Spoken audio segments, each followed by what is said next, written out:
think all of us have this desire to go big. I want to go big and have this one fell swoop. It feels easier. Like I'll muster my energy and right?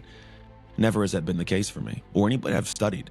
But it's actually been as they went ridiculously small in a very big way. They chose some small set of habits, some small set of patterns, and they committed to it at a disgustingly disciplined level. I don't think you can attain or sustain anything in your life above your current identity. What you'd call mindset, I actually call identity. And so for me, what I look at is how do we have an identity now? What happened? And what happened was we are wired this way, neurologically and psychologically, but not by accident. It's by experiences. We subjected ourselves to some experience, or we were subject to an experience that wired us for happiness, for joy, for discipline, whatever. There's a part of us that was wired through us doing something. Welcome back to the Justin Prince Show. Today's episode is going to inspire you to go to different levels of your life. And the guy that you're going to hear from today, he's literally one of the best in the world right now when it comes to speaking, professional speaking. But his background is just this incredible journey of overcoming challenges and obstacles. And then it's also this incredible journey of excellence. He played football at some of the highest levels in the world. And he's just, he's kind of a brother from another mother. In fact, when I first heard him speak, I heard him speak at a Brendan Burchard event. And he's up there just lighting it up, just this transfer of energy into the audience. And texted a buddy of mine and I said, hey, connect me with Anthony. So I sent him a text, said, Anthony, I need you to come speak for our business. And so he came over and just crushed our event, and we've become friends ever since. And so I'm excited for you guys to meet Anthony Trucks. I told you he's got a football background. So when we're recording this, the Super Bowl was just a couple days ago. So Anthony, I saw you at the Super Bowl. So just catch us up, man. Appreciate you being here. But how was the Super Bowl experience? Oh man, I was telling you, it was good until it wasn't, man. I'm a Niners fan, so to go out there, I'm from the Bay Area, so it's obviously why it makes sense. But yeah, dude, it was cool to be able to be part of it because you get to see the halftime show in person and all this stuff. There's a couple moments of me pausing, going like, "This is my real life." Because growing up as a kid the way I was, this was like a distant universe as a possibility, So to be able to be there and spend the day with my wife and all that kind of fun stuff, it was a great experience. Yeah, outside of that, man, it was tough to watch them lose again to the Chiefs. But hey, that's the nature of sports, man. You win some, you lose some. Yeah, I don't know if it was a great game, but it was definitely a great finish, and kind of came down, right there to those last couple of plays. So now let's just dive in. Let's just start with your background, because I think when people see you today, you are at the Super Bowl having almost a surreal experience as you think back to your childhood. But I think as people see you today, whether they watch you on a stage, if they see you on a stage, they just think this guy's got confidence that just pours out of this guy, just so much power. And yet they maybe don't quite recognize the challenges that you had to overcome and just the life experience. So to kind of take us back, just to that early childhood, because I know there was a lot going on in those early years. So walk us back through that experience. Yeah, we all have moments in our past that are the ones that we can recall and look back on, and either they give us a reason to do well or a reason to do poorly, and whatever happens from that point forward. But for me, I had statistically a reason to do poorly. In fact, if you look at any prison in America, 75% of the inmates are former foster kids like me. So at 3 years old, I was given into the foster care system. Me and my 3 siblings, my mom didn't want us anymore. And so we got subjected to this system that's very heinous. I was beaten and starved and tortured, and a lot of weird things took place by a lot of just really bad people. At this point in my life, I've understood it to a human level. I think my understanding of how people do things and why, also where I fit in the piece of the puzzle, we'll call it, makes more sense. But I mean, I was put in shopping carts, pushed down hills towards traffic, forced to lick the bottom of people's shoes till my tongue bled, just some pretty crazy things. And it made me feel real shut down. I think a lot of us all can recall moments when something happened to us, whether it was physically or emotionally, some situation that shut us down completely. We didn't want to open up to the world. We wanted to tuck away into our own little section. The world was like this enemy. That was me. And so at 6 years old, after 3 years of doing this kind of foster care thing and being in 5 different homes, I got put into my final home at 6 years old, which threw me for a whole other loop. I think we all have moments in time where we don't feel like we belong where we're at. For me, I'm in this family. I'm the only black person in an all-white family. And so I'm at school, the only black kid in my entire school. I have pictures from me and my best friends back in the day. I'm the only guy, like the fro little black kid in a sea of white faces, And it's just interesting because I didn't really feel that separate, if that makes sense. Like I knew I looked different, but I was accepted. My friends accepted me. My family loved me to death. Obviously, there's a couple kids that were just, some pretty crazy kids.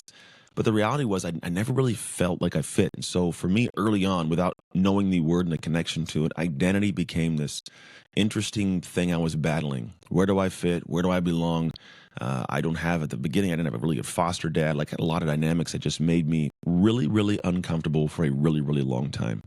And I'm not alone in that experience. A lot of people have that. Unfortunately, it becomes a weight that weighs them down and they don't climb to success. And so we'll unpack it more today, but I found a way to move past it, actually climb to success, not get weighed down by it. Let me ask you this. At what point did you start making those decisions to say, I'm not going to let this define me? Because I think a lot of us, as we go through these challenges, there's almost those decision points where it's like, in essence, I'm a victim of this or I'm a victor of this, right? Like, I'm going to overcome this, or this is going to be the reason I stay down and get held down. Yeah. I don't know if it's a conscious points moment. were that happening for you, or making some of those decisions in your mind to be like, you know what, I'm going to rise above this, or I'm not going to let this be my story? Yeah.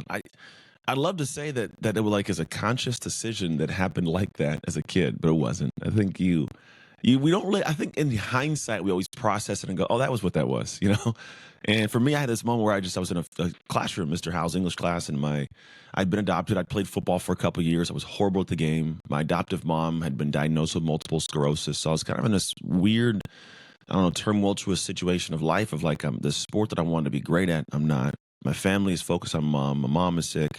I just kind of was tucking away, man. I was floating off to become one of those statistics for sure. And it wasn't a moment of like, oh, I want this to define me anymore. It wasn't like this clear thought. It was this, I don't like how I feel. Like, that was it. I don't like this feeling. Like, I don't like the powerlessness. I don't like the lack of feeling great. I don't like that this person has something better than me. I want what he has. I want the shoes. I want the cleats. I want the nice car. That's what I wanted. And the more I would look at it, like, some of these kids had it. And I realized, like, if I'm going to get it, this was my thing. If I'm going to get it, I have to go work for it. We grew up poor. We were a poor family on top of this. So if I was going to get anything, I had to go find a way to make this happen. And so what really happened was I'm sitting in a class, and this is a moment where I got this unique gift, and it was a gift that I didn't know I needed. And we all need the gift sometime. But there's two girls talking, and one girl says to the other girl a statement. She says, the reason I'm so bad is because I'm in foster care. It's not like a big statement at first, right? It's just like, it's no big deal. But what it was the excuse that I had rattling around in my head to play small. And all of us have this exact same thing going on. We all have some voice that tells us, oh, you can't do this. You're not great at this. And either us speaking it out loud would catch it and go, that's a dumb thing to say. Or somebody else would go, why is that an excuse? It's not good enough. Because for me, I was in foster care. I had no control over foster care. I had no way to I was a kid. But that was to be the reason that I was going to go off in the world and do nothing. It just didn't make sense. And I'm glad at 15 I caught that. And I remember going home and having this thought of like, I want to be great. I actually looked myself in a mirror. Weirdly, I remember this moment too. I looked myself in the pupils and go, Anthony, you're going to be great. And it was like this switch. I legitimately mean a switch came on. But it wasn't this switch that was like, this ain't going to define me. It's just like, I don't want to feel like this anymore. I don't want to be the guy that's powerless. And so that was my moment of, I got to lean in. I will tell you this though. You talked about earlier the confidence. I had none of it back then. None. Like, I was this guy that sucked at sports. I was this, ashamed foster kid. I didn't fit in my family or look like them. Like, there wasn't confidence in this kid. But here's what it was, dude. I said, what do people that have the things I want do? Now, what I wanted at the time was I wanted to be great at football. I wanted to be like the Jerry Rice. I was like, well, what do? They go lift weights. They go run routes. They do things. And all of us can look to somebody living in a life that we would like to live in to an extent. And we can go, gosh, I'd love to have that. But then we look at our lives and go, but I'm not doing any of the things that they're doing. And then we go, well, why don't we do them? To be honest, it's hard, and it doesn't feel like it's who we are to do it. That's like the root of it. And it says being hard is one thing, but when you feel like you're trying to do something, you feel like an imposter in doing it, it's even harder to do. Yeah. So it's kind of like this dance of, well, I want to have what they have, so I got to do what they do, but I can't bring myself to do what they do. And so I had to step into this journey, and thankfully at 15 and figure out what it was I had to do. I had to go lift weights, run routes, do the stuff for speed work. And I would do it. And we already had I just talked about the issue of like, I didn't feel confident, felt like an imposter because I was the only athlete in my family. So I'm already battling that. Then we have the added turmoil, which is people that, they notice you being different and they go, what are you doing? What makes you think you can do that? Right. Yeah. Who So do you think you are? Yeah. Yeah, man. So I got teammates going, hey, Trunks, you got butterfingers, bro. Why you catching footballs? Say, skinny boy, get out the weight room. Like, so not only are you trying to better yourself, the people around you are trying to keep you in that box. And then there's also a fear of a tribe casting you out. So to elevate to a whole new level, to what I say is shift your identity, it is arduous. It is hard. It's a solo battle. It's a fight. And to be honest, you have to retrain not only yourself, but other people on who you are. And that's what I call the dark work. And we kind of alluded to it in a pre-conversation, but here's what I tell people where this actually came from was I did this for 7 months. And the journey was interesting because the first month you do something new, people go, what are you doing, stupid? Well, that looks dumb, right? Second month, they go, why are you still doing that? Like, what's wrong with you? You still suck, right? Third month, they go, this person just, what kind of idiot won't stop? Fourth month, you're still going, aren't you? Fifth month, I see you. Sixth month, hey, can I get a workout with you? It's this progression they join in because I retrained myself. I retrained them. They saw my progress. So when I got to the football field the next year, I showed up in defining moments, the same way we will all have defining moments. And for me, in those defining moments, it was the football's in the air. Whether it's thrown to you or me, football's in the air. You're running at me to tackle me because I got the football. I'm running at you and I want to score a touchdown, whatever. That's a defining moment, right? But here was the mentality that was born from the work. I have done too much work in the dark to lose in the light. There was this guttural sense of like, I earned this. You don't get to tackle me. That is my football. I paid my dues. This is my moment. And everybody needs that in the defining moments of the phone call. Maybe you got a list of people you got to contact. Let's step forward, let's go to work, right? Or to get that sale to close the deal, or to launch the business, or to get the promotion, to get the guy, to get the girl. When you have done stuff in the background that is difficult, that is, like, I'm talking super like misunderstood by people, it's ridiculed by some. When you've done that, you don't just develop a skill. I think it's the thing, and people think you develop a skill in the dark. You develop a skill, yes. But what you really develop is yourself. So when you show up to those defining moments, there's a party that goes, there's no way in hell I'm going to let this time be for nothing. And you fight differently. And that's what's needed in defining moments to redefine who you are. Oh my gosh, that dark work. So how'd you say that? How'd you say the dark work into the light? Say that one more time. That was so powerful. I've done too much work in the dark to lose in the light. Yeah, it's just so good. It's so good. It's so interesting. My girls are 14 and 16. They're in drill. My wife is one of the assistant coaches. And by the way, you and I we played basketball, football. Like, these girls work so hard. I mean, it's just crazy. Yeah, I don't doubt it. So they're in the middle of this dance. This particular region, this particular tournament qualifies them for their region ranking, like whether they get in, don't get in. So it's a really important dance. Another way I would describe it for any of you that played football, played basketball, more traditional sports that I grew up with, that drill is like the Super Bowl, and you get one play. In other words, you get this one dance. So they all get mentally dialed. Everyone's got to hit the spots all in the same time. Anyway, one of the young girls, she goes so hard that she throws up in the middle of the dance. So she builds up enough lactic acid, this young girl, and she throws up. Yeah. It happens where the girl behind her, who's the team captain, senior year, it's one of her very last performances. She steps forward and does a kick and basically, accidentally steps in this throw up. I know this is a graphic story, right? But she rolls her ankle. So here's the very best dancer, senior year, captain. She rolls her ankle. So anyway, they're like judges around. Stop. Music stops. Girls are all high, like, what's going on? Anyway, they go back in the back. The seniors, hobbles off. The girl that threw up, she's obviously, she can't dance anymore. So they go back. These girls are all crying. I mean, a lot of the parents are kind of like, like this, What's going on? Yeah. And the judges go back to my wife about 10 minutes into it because they just kind of pause the performance. They wipe up the floor, the whole thing. Yeah. Go back to my wife and they say, we need to know yes or no. Are these girls, are they basically canceling and they just quit, or are they going to go dance again?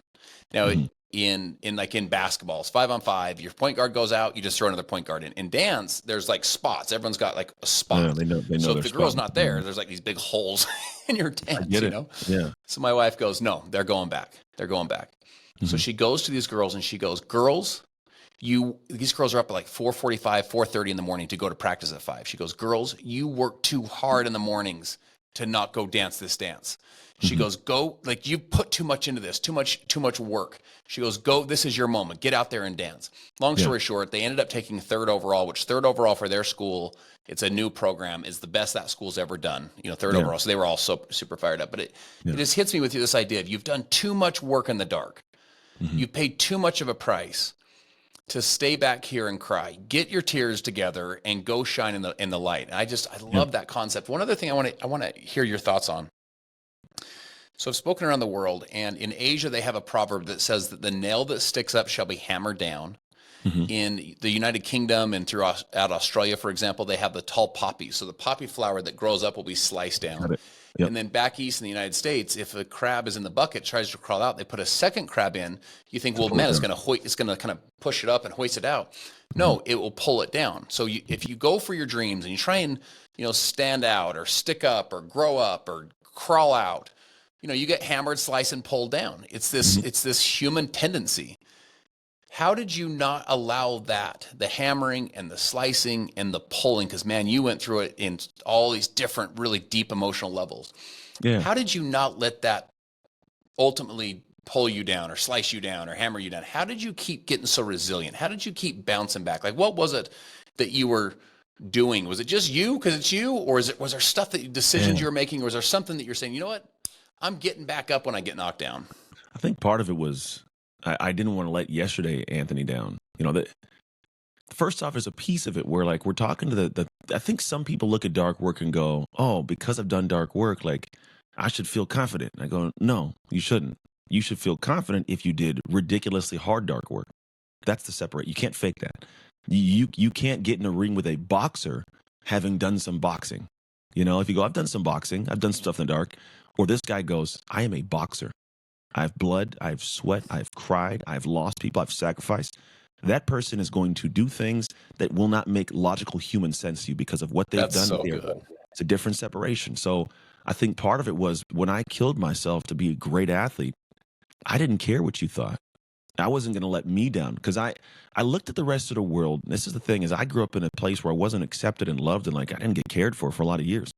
All I knew was the world trying to chop me down. When I didn't even make sense, right?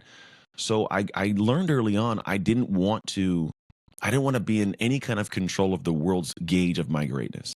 Meaning I think Dion said it recently. He says, you weren't there to celebrate me. You weren't there to knock me, you were there to knock me down. You didn't lift me up. Why would I let you control anything about me? I don't care what you do or how you do it. Like, I know what I did. It's kind of like I butchered that, but it's a piece of it. And I go, I love how you said it. So good. But the idea is, for me, when I got to that point at 15, it wasn't that I wanted to stand up and be the tall poppy and be the best. I just didn't like feeling like powerless anymore. So I got a sense of power, and I liked how it felt. And it wasn't based on what you thought. And also, I think sports lets you know pretty quickly, early, like you're in a competitive environment, which means there's going to always be opposition. And there is a different sense of I was talking to my wife and my son yesterday about this. This is weird that this is having a conversation. So my son runs track at University of Oregon.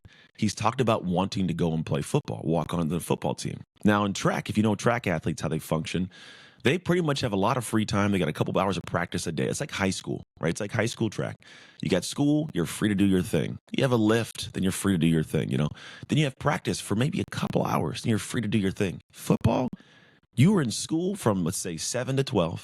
You're at the field you're at the practice facility and from 1 to like 9. You don't have freedom. Like, it's not what exists. And then when you actually go into the realm of doing competitive stuff, let's say the training camp, like preseason things, it is like 24 straight days of you get up every day at 6 and you go to bed every night at 11. And this every minute of your day is planned. Every minute is planned. When you're getting up, when you're eating, when you're lifting, when you're training, when you're practicing, when you're watching film, when you're doing your playbook, everything. And it's such an overwhelming stress and frustration. You feel sad, you feel separated, your mind is tired, your body's tired, your emotions are drained, you're getting yelled at. And every day you have to show up and bring an emotional, aggressive, like just brute energy to practice every single play. It's a fight every day. In track, I could just run.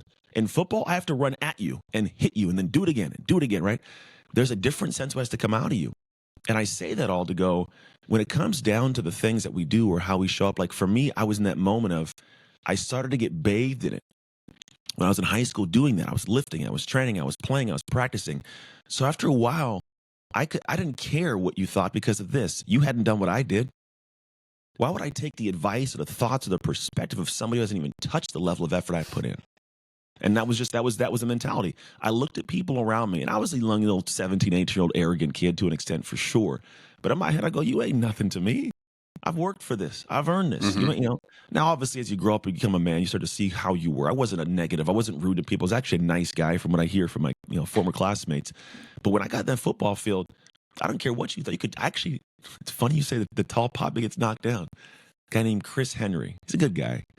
When I was in my senior year of high school, I had a chip. I mean, you gotta realize, in order to get to the school I got out of, I had to actually be a dog, man. I had to be like a different level of competitive. So I was an asshole at practice. I just was. I'd hit everybody. I don't care who you were. I'm gonna make you better, bro. And it made us better. But after a practice, this guy Chris Henry comes up and he goes, "Hey, stay after practice. I'm gonna make you do bear crawls for a couple hundred yards." I go, "Why am I doing bear crawls for a couple hundred yards?" He says, "I need to knock your ego down a few notches." That's what he says to me. It's funny you're saying this because it's what happened. And I go, "I ain't about to bear crawl." And he goes, "Yeah, you are." And then I'm not doing it. So we're going back and forth. And he's my coach, right? And then the head coach comes over and goes, "What's going on?" And I go, "He's trying to make me bear crawl." And then he tells the coach, he needs to be knocked down. And the coach goes, "Trucks, get out of here." I don't know what took place. All I know is I didn't actually do anything that day. And the part of me looks back and goes, as a grown man, he felt the need to try to quell the energy of his best athlete. Like how, and I wasn't mean to my teammates. I just worked. But that tells you that there are going to be some people, even in leadership positions, who don't understand the level of greatness you are trying to seek. And for them, you become a mirror to things that they are uncomfortable with, but they don't realize that that's what's necessary to go to the level above where they're at. And so when you start looking and doing things that are above where they're at, they feel uncomfortable. They go, "I got to stop this. I don't know how to handle this," right? And obviously, he's a guy that played college at a small place. I played in the NFL. There's a definitive difference in our capabilities. So if I'd have borrowed his mindset in that moment and let him chop me down, I might have never become the player I became or the man I became. So yes, when you start climbing, people are going to try and knock you down, but you have to ask yourself, is this the direction I want to go? And if it is, I don't care what your thoughts may be. If they're not in line with where I know I got to be, then I don't listen to you. Sounds weird, but I just don't listen to it. That's so good. So let me ask you this. First of all, I want to point something out. Can you guys hear the level of his grit? Just grit, just like the level of that grit. That is something, man. If you could take one thing away from this, is to add some grit to your life. You know what I'm saying? Add a little bit of grit, a little bit of toughness, a little bit of, I'm not going to get knocked down, a little bit, I'm going to make everyone around me better, a little bit of, I'm going to put in all the work, I'm going to go earn this stuff. Like Anthony's got some grit, and that is a great trait for all of us to get a little bit more gritty. You know what I'm saying? A little bit less entitled, a little bit more willing to do the hard stuff. It is developed, bro. I'm telling you, man. So we have a dark work assessment that I had a PhD create with me. It took about 8-9 months, I want to say, and it's developed with a foundational piece of grit as one of the components, because that is the thing that when a lot of people measure it, it's the definitive differentiator for people. It's we all find moments where we are challenged, but those who have done things that are hard. Think about CrossFit. You ever done CrossFit? Yeah. Mm-hmm. Yeah. Right. There's people I know have done CrossFit. I've tried it a little bit. The funny thing is, the rule for CrossFit is the first rule is tell everybody you do CrossFit, right? Everybody talks about it. And so I go, it's a funny meme, and people make fun of it. I go, why do they talk about it? Because people do things all the time, but they don't talk about it. And then it hit me. It hit me actually when I was listening to my wife talk to her girlfriends about childbirth. And I go, why are they talking about it? It sounds like CrossFit. I go, what is it? I go, oh, they're proud of the thing they did because of how hard it was. Yeah. That's it. The pride is from how hard it was. Not that they did it, but it was like they had to battle to do it. So when you've done it, there's pride. I'll put a shirt on, wear a hat, look at me, right? And so the idea is the harder it is, the more grit you develop. And that's what you need to borrow to bring forth to the next thing. Because when you actually have this hard thing that you have pride about, you're not just proud. You have elevated your sense of your identity, what you deserve, what you won't put up with, what you will put up with, what you'll go after. Yes. When you've elevated that sense of deserving or ownership for something, when you do go into the rest of the world, we call it grit. I call it a sense of deserving. I deserve to be great at this. Therefore, if I'm challenged in this, I'm going to push. You're going to call my push grit. I'm going to call it, that's just who I am, you know? So that's kind of the thing, is people have to earn that. And it's not relegated to special people. It's relegated to those who will do the hard thing. Yeah, a mentor of mine said, yeah, so good. A mentor of mine said one time, he said someone came up to him at an event. This guy had been doing his career for 40 plus years, made tens of millions of dollars, super successful guy. Someone came up to him at an event and they said, what's the number one thing that you attribute your success to? And he thought about it for a moment. He goes, expectations. He said, I expected to win. Yeah. You know, it wasn't like, I hope this is going to pan out. He expected it to. And a lot of that expectation came from all of the, to your point, all the dark work, right? All the work he put in. Yeah. That's gotta be it. When you were on the football field, and today, when you get on a stage, you're not hoping this pans out. Like you just spoke here recently. We were talking about this. And it was, how many folks were there? Was that 10,000 folks at that? Yeah, It was just 10,000. this crazy event, just incredible, Yeah. background, the whole thing. Was it 10,000? There's 10,000 people, yeah. Yes, 10,000 people just absolutely crush. You're not hoping that's going to go well. You No, I know it is. expect that to go well. Oh, yeah, In 100%. fact, if that didn't go well, you'd be like, what the heck just happened? You expect it to go well. You will force that to go well Yeah. because you've done Prepared. the dark work. You've paid I've the done all price of to make sure when you stand on that stage, it's game time. Yeah, it's the opposite of the imposter syndrome. I think we talk about this. In the last few years, it's been a discussion people have had. It's interesting. I saw the kind of term climb up.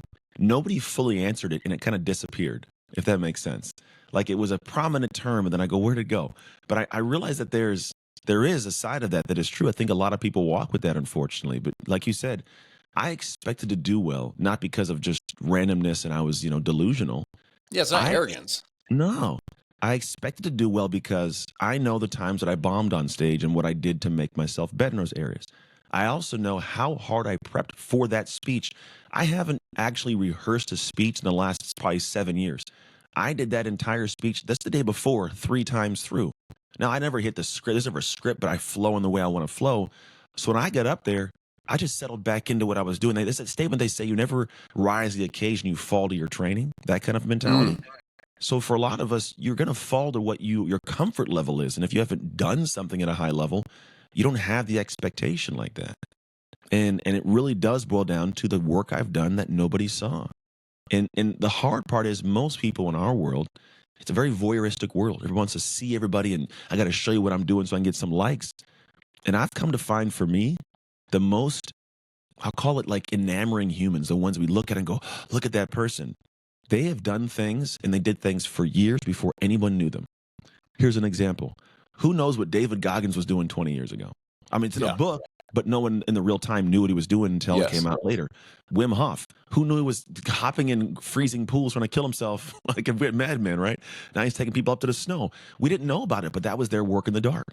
And because they did that, and it was so gritty and so tough, when they emerged, I call it emerged, they come out and we go, look at this human. And so they didn't have a camera. There wasn't a tripod watching him run hundreds of miles or going in. He was just doing it locked in for himself. And then that developed him into somebody. And then when that person came into the world, we noticed the difference. There was a tick that's like, this person isn't normal. This is a different way they think, a different way of speaking, a different way of thought. And we put them on a pedestal. And so people want to get in that pedestal, but they want to do it while you watch. I find that's not how it works, man. I find the people that are the best are the ones, Kobe Bryant, early in the morning, 4 or 5 in the morning, getting up, getting up, practicing before you get to practice. In the middle of doing it, he wasn't telling anybody he was doing it. He would just do it. And I think that is a separator. Those who want to get to a position of not feeling like an imposter, because when you get to the moments, defining moments, we call them, when I get there, I want to have what's called a dominator's identity, which is a stance of I can govern and control the situation in my own control. Because we can't control everything, but I can control me. And it also sounds rigorous and like hard, but it can also be you can dominate your morning routine, right? It's to be in governance and control of the situation. But what happens is the imposter syndrome for a lot of people creeps in those moments because they know with their soul they haven't prepped. I've never heard a story about Tom Brady or Kobe Bryant, Serena Williams getting to a match or a game going, I don't know if I can do this. Instead, they go, let me loose. You have no idea what this is. Just let me, you about to see what's going to happen. Like there's this different dog in them, right? It's because of the prep. There is no imposter when you've earned the right to be in that moment. Golly, it's so good. Let me hit you with this. Let me shift gears on you. Let me talk leadership with you for a sec. I want to hear your thoughts on this. So at the Super Bowl, let's go back to the Super Bowl. At the Super Bowl, there was this moment where the Chiefs drove all the way down the field. They were really struggling to move the ball early in the game, drove all the way down the field, and ultimately had a fumble. And Travis Kelce, who's their the best tight end for sure on the team, probably in the league, and certainly one of their best players, he went up and in his frustration, he bumped into their coach, the head coach, Andy Reid. Yeah. And it just so happened, number one, that it seemed like he caught him a little off guard. Number one, he did, to where it was almost maybe even more exaggerated than it maybe would have been. But Andy Reid's also an old man, had hip replacement. I mean, he's an old man, right? So he kind of jolted him pretty good, and he was just yelling. He's fired up. He's intense. So there's this argument of, are we raising a generation of athletes where they are in essence losing their respect for the coach? Is question one. Yeah, and then question two is hey man, he's fired up, and this is our culture and our community. We are all just out there. So I want to hear as an athlete, I want to hear as a leadership expert, I want to hear as a man that knows intensity of football, specific, played at the highest level. How did you process that, and how are you digesting that? As like, what are you teaching your son, for example, or your daughter? Like, as you're teaching these next generation, what are you telling them how to process that? It's not going to be fun for people to hear. I'm going to tell you the truth. It's going to poke somebody in the wrong way, but it's a good way. One, I don't believe that there was probably any animosity from that situation. You got to realize those guys have been doing it for a lot of years, and there's a passion behind who they are. I guarantee that's happened in other situations you never saw, which is why he felt comfortable doing it the way he did it, right? So if it's happened in the past and he's still on the team and the game, is a reason, right? Which means that, like, as a coach or a leader, I want people who are passionate. I need that, especially in a game of football. I talked about earlier, there's a different sense of emotional grit and ferocious energy that has to come out. If you don't have that, you cannot compete at that level. You won't even get through practice day one. There's a different sense of what has to come out. These guys that sit at the house on the couch and he should have done this, but you have no idea. You have no idea. I would love to see you in a kickoff. You'll get killed. I mean, quite possibly genuinely die from the impact if you aren't fast enough or strong enough or in enough shape, or see someone coming to hit you. It is a battlefield, and it's built that way. It's what we love it. And so part of it is, I don't think that what he did was bad. It sounds weird, like the way that they engage, they have a relationship. However that navigates itself, that's how relationships happen. Sometimes I'm heated and I say the wrong thing, but I apologize and I go back and forth.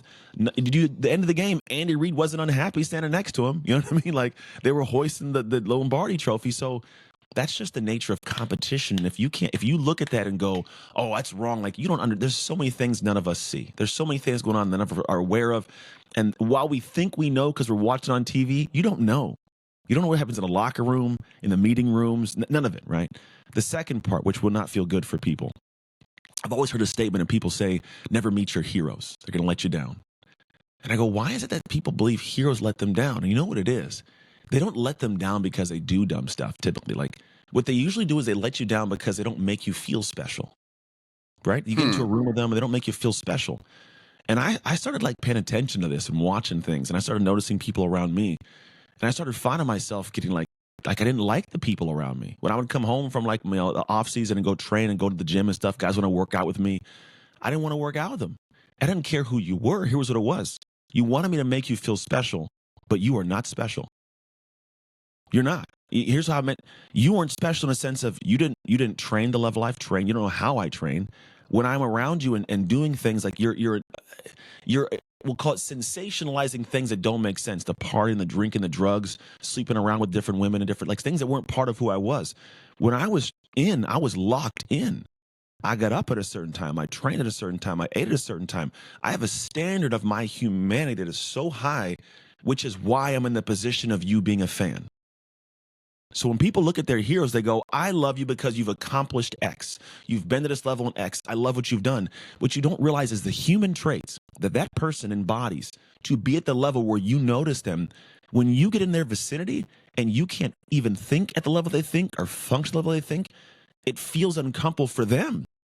So they can't make you feel special because they don't see you as special. They may shake your hand and be nice to you, right? But the way, if you two were to go into a space of just the humans of you, and you're going to go and get a workout, you're going to go through a week's time, and you're going to go somewhere and prepare for something. If you get up in the morning and go, God, I don't really feel like getting this workout in. What did you just say? I'm sorry. Hold. What? It'd be this weird, like, I don't even like. It doesn't process. It does not compute because it's not how our minds think. Our minds go, this is another day to get better. Let's go to work. Hey, I'm gonna take advantage of the day. My mind's in that position because my competition's thinking like that.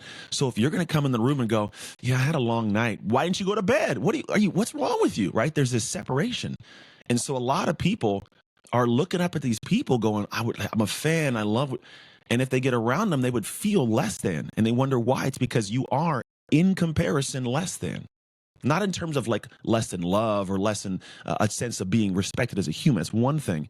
But in terms of how I look at my life and how I function as a human, you are not at my level. And that's an okay thing to say. And then when you say, how are we raising our kids? I'm raising my son in a sense, my daughter. I'm raising them to have that mentality of, you're not better than people, but you can and should do better than people. That's got to be a mental focus, which means how we're disciplined, how we show up. But I tell my kids, the life you live will not be your life unless you start to learn how to function like me and your mom. The trips we can take, the place we can go, the impact we can make, how I'm respected in the world when I go places in my community. There's a way that I had to work and build to have that. And I go, son, daughter, if you want to have this freedom, this kind of life when you're older, it is not going to be a reality unless you learn the work ethic and the discipline your mom and I have, because that's what we had to do to earn this. So I look at these people and you see the stuff arguing on the sideline. There's passion there. The way that he has done too much work to lose this game. He's passionate about it, right? And on that was top his his pitch too. He's basically like, get me back in the game. I want to go. I'm ready for this. This is the moment, right? I'm prepared for this. And so there's no imposter in that man. He's got this, right? And then from there to go, I'm locking in. And when I get around people like who are lesser than like what I want to do, I'm gonna get pissed. So you're not gonna feel special around me. And I need my kids to have that trait, because while I don't walk around every day with this arrogance like I did when I was 17, 18 years old, I do walk around with this sense of a great responsibility to be a great man, to be a great servant, to serve people at a high level, and to bring as many people up to the level I think and function at as possible. Because when you can function at that level, whatever your goal for life is, it can get met. Like my being great doesn't hinder anybody else's being great, and somebody else being great doesn't hinder mine. But you have to, God, you got to taste what it's like to be great. And if you can push through and do that dark work, you will. And that's what I want people to have, especially my kids of all. Okay, so let me share this. Let me share this as we're having this conversation. I want to talk to you listening right now. That like you like what he's saying, but you're feeling a little bit of like almost maybe a little bit of offense, or a little bit of like, well, yeah, but what about, so and so, whatever. Listen, I just want to invite you to ask yourself and invite yourself into this mindset. This is a winner's mindset. He's laying out for you how a winner would lay things out. Like those of you that are highly competitive and like super driven right now, like you're hearing this and you're just like, let's freaking go. Yes, let's go. If you're feeling this and you're feeling a little bit of that, like that pull, I just want to invite you to ask yourself, like, what is he saying that's different than the mentality I currently have? What does he say? Like, in other words, not even just the words, like the underneath, the soul of what he's saying. Because this is how a winner thinks. A winner shows up expecting to win, my friends, and they paid the price. They've done all this work. And so I don't know. I just, as I'm having this, if you're having any challenge with this, I just want to invite you to get in there and say, man, can I update my thinking a little bit? Can I update my identity a little bit? Can I say, that's how a real winner thinks? The real winners paid the price. They're not hoping this goes well. Tom Brady's not hoping this pans out. He has grinded. They used to say that Jordan, his teammates said that the practices were harder than the games. They said games were almost like, it was like easy, because they're not going against Jordan, Yeah. That's how a winner rolls. So my friends, those of you that are hearing this saying, I want to be a winner. I really want to step my life up to, whatever that next level is for you, fitness, faith, family, your career, etc. Some of that is that mindset shift. And, this is really where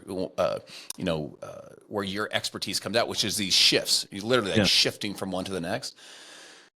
Let's talk about, man, we have so much that I want to cover. Let's dive into football real quick. Walk us through, you go from, as a 15-year-old kid paying the price to get on the field and have some have some tenacity to playing at Oregon, as a linebacker. Walk us through the Oregon experience and then into the NFL. And then I Yeah. want to get into some of the speaking, kind of how the careers evolved since then. Yeah, I'll walk you through. I think for time, I'll make it precise and concise. So I found myself in a situation of earning a football scholarship to the University of Oregon. I had a lot of opportunities, but I chose there. I went there, and then sophomore year met my real dad, and then I fought and beat a guy out for a job that was his fifth year, and it was my second year there. Meaning I hadn't even been there for a full year, and I took a fifth year senior's job to start. When I met my dad, which was pretty cool, had my son my sophomore year, had to add that to my repertoire of being a full-time student, full-time athlete, now a full-time father. And then I was blessed to have this opportunity to play in the NFL. In my third year in the NFL, after battling for jobs and everything, I tore my shoulder, had to watch my team that year go on to win a Super Bowl while I was at home, not getting a ring because I took a check to go home. So I'm at home trying to figure this whole life thing out, and I blow my life up. I'm married, I have twins, so I have three kids now in total. And I had to figure out who I was, and it was a 3-year window of just my life being horrible. Like I wasn't a good husband. I got divorced. I wasn't a good father, so I wasn't present with the kids. I wasn't in good shape. I had a gym business I didn't even do well in. Like it was always all over the place. And then I had a moment where my mom passed away from MS, and it woke me up. I was like, I cannot continue being this man that was supposed to do so many great things and is living in a 500 square foot studio apartment. Like it's horrible. And I kind of started climbing out and realizing that the journey for all of us from that dark place to a high place, and maybe not in a dark, dark place, maybe just in a place that you don't want to be much longer, but you want to go higher. I had to realize two things. One, I am the common denominator in all of my problems. So when I want to cast it out to other people, it can't, because then if I don't give myself that realization, I don't give myself the power to make a change. If I think that I have no control over anything, then why even try? So for me, I go, okay, either I created the problem or I've allowed the problem to persist. Secondly, I needed to get to the point of like figuring out what it is I did back in the past that allowed me to be successful in moments beyond. And what I noticed was I never went big in things. I think all of us have this desire to go big. I want to go big and have this one fell swoop. It feels easier. Like I'll muster my energy and right? Never has that been the case for me or anybody I've studied. What it's actually been is they went ridiculously small in a very big way. They chose some small set of habits, some small set of patterns, and they committed to it at a disgustingly like disciplined level. It was not going to change. It was not going to falter. I think Kobe talks about I made a contract with myself, and I wouldn't break the contract. And every day you're developing the sense of self, sense of identity, the sense of ownership. So I went back and did that. I cut people off, stopped doing things, started doing things, uncomfortable things, and I built and I built and I built. And I eventually remarried my ex-wife. We have an amazing remarriage, almost 7 years. I want to say 8 years almost. And I got a present father. I'm in good shape. I take care of myself. I have a business where I get to go and hop on stages and teach people this process. But that's really what it is, man. It's not this thing where Anthony's some alien that does things different. No, it's tapping into what I did to get to where I'm at and going, let me shortcut that process for you so you can understand what it is. So when I go and speak and share, I'm not there to tell you my story about me. I'm there to tell you my story so you can get a lesson to apply to your story. Yeah, one thing that's so interesting is you built this extreme winner's mindset. You did all the dark work to be extreme winner. I mean, literally, like every little kid who picks up a football's dream is to go play in the NFL. You're living literally the dream. You've overcome all the challenges of childhood, the whole thing, and then you're living in a 500 square foot apartment. Post. Crazy, right? In other words, it's one thing that's even harder, right? That's even harder because you've tasted it and you've lived the dream and like all the hard work, and then here you are down, and then to pull back out of that, because I think so many of us, you're listening to this right now, and like you're in a down season of your life right now, and your ego's hurting because you used to be crushing life, whatever happened, and then here you are, and so Anthony, to pull yourself back up again, to become one of the top speakers literally in the world, to be someone who's training some of the best speakers in the world. So in other words, you're not just one of the best, you're training some of the best. I mean, it's just this incredible testament to these principles that you've learned and these principles that you teach. And, I've seen you on stage. You have an ability to take an audience, by the way, whether it's, one person, 200 people, 2,000 or 10,000, and just transfer this energy, you have an emotional conviction that you transfer in, and then you teach all the practical steps. In other words, all the tactical formulas to help them get there. It's such an inspiring thing to see. And so to see you do it multiple times, to go down, to come up, come back down, come back up. I mean, it's just unbelievable to watch.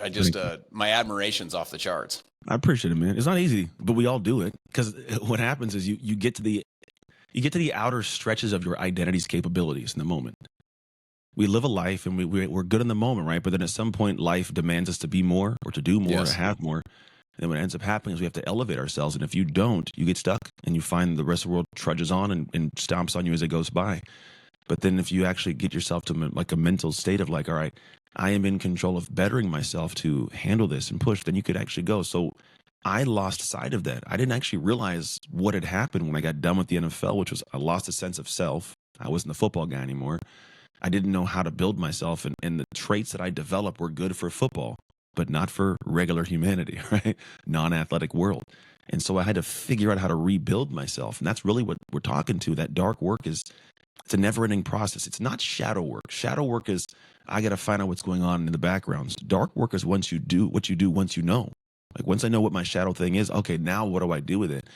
And that's the next step for a lot of people. So anybody sitting here listening going, sounds good, I don't know how to apply it to myself. Well, okay, it's actually pretty simple. Find out what that thing is that you want, and you make excuses for not wanting, one of the two. And then go, what part of me is this lacking? What part of me has fear, apprehension? And go, what's something I could do that would be uncomfortable to do, but would develop a strength and confidence in this area? And then go do that thing without eyes, without ears, without praise, without knowing what to do in the beginning. And you just lean into it. And no matter what valley you land in, you can climb out of it. So good. Brother, your content's off the charts, but this mindset stuff, getting into the soul of the mindset shift that someone can have and needs to have to really go to that next level. That is one of your gifts, is helping people to identify those shifts, to articulate the shift, to help them go from like, I'm stuck into like, I'm into that first. I love that. All these little steps, it's not the big, huge steps, just like take action. My friends, you never want to leave this side of inspiration without taking action. As you hear this right now, what are those things that you want, and they've been on your heart and you haven't moved forward. You haven't chased them. Like, move towards that today. The direction oftentimes is more important than the destination. Maybe you're not there yet, but man, let's start moving towards that and start making those moves. So Anthony, I know right now you're working on, obviously you're speaking all over, but you're working specifically on this dark work curriculum, let's call it, or dark work coaching, or dark work, where you can really, really help people to get what they want in their life. Yeah. What's the best ways we'll have all this in the show notes too. What's the best way for people to connect with you and then kind of get prepared for, this next season as you're really going to help people walk through that, going from where they are, doing the dark work and getting to where they want to be? Well, the thing is, I just want people to develop their own dominator's identity, whatever it looks like for you. And you have to actually take some time to curate that. But when you live in that, like when you have your dominator on display in the world, there's a different sense of control and power, peace that's behind you when you move, right? And so you create what you want. I don't think you can attain or sustain anything in your life above your current identity. What you'd call mindset, I actually call identity. And so for me, what I look at is, well, how do we have an identity now? What happened? And what happened was we are wired this way, neurologically and psychologically, but not by accident. It's by experiences. We subjected ourselves to some experience, or we were subject to an experience that wired us for happiness, for joy, for discipline, whatever. Like, there's a part of us that was wired through us doing something, not thinking about doing it, not hoping, right? But us doing something. And so what I do is we have a process called a dark work experience. It's definitely like created to put you through an experience specific to your needs that allows you to actually elevate yourself one day and go, hey, I've now built my dominator's identity to enter the world and do whatever it is I want to do. And so for us, the best step is to go to darkwork.com. We have what's called a dark work assessment. It was designed, we mentioned earlier, by a PhD to measure how you see yourself in terms of your actual current dominator's identity. Once we know that, we can then move forward and go, how do we elevate this? How do we get you from a 1 to a 6 or a 3 to a 6 to where you show up and you have this mentality of, I've done too much work in the dark to lose in the light. Yeah, my friends, this dominator's mentality, I want you to be thinking to yourself, listen, as a mom, Let's dominate as a mom. Let's be the best mom you can Yeah. be. Do you know what I'm saying? Like as a Heck yeah. dad or as a, in your faith, let's dominate this thing. That is a war, right? In your career, if you're going to fight, if you're going to be in the battle, win the battle. You know what I'm saying? Like, let's go dominate this stuff. So don't let yourself get lost in, well, that's maybe for athletes or that's maybe for, speakers or maybe someone that's a higher performer than me. No, no, no. Let's have you dominating in all the key areas of your life too. So, man, Anthony, it's been such an honor to have you, bro. I first time I met you, I was just like, this is my kind of guy. You know what I'm saying? Like just kind of kindred souls, and just admire who you are. I admire how you overcome the challenges. I admire how authentic you are with the challenges you've been through, including the divorce and the remarriage, and just letting all of us see that even if we've hit some of the highs, even in the lows, we can pull ourselves back up. And just respect you, bro, and Thank proud of you, you, man. respect you, and thank you so much for being on. I'm fired Welcome, up man. to watch these Feeling, next 10 years, dude, and watch what you're going to accomplish. I appreciate it, man. Feelings mutual as well. Like it definitely is. And so I appreciate you. Thank you for having me on, talking to your folks. And I hope you guys go do something with this information. That's the only reason I come on, is to actually give some insights that you and your people can do something cool with. All right, guys, make sure you like and subscribe. We will see you on the next episode of the Justin Prince Show.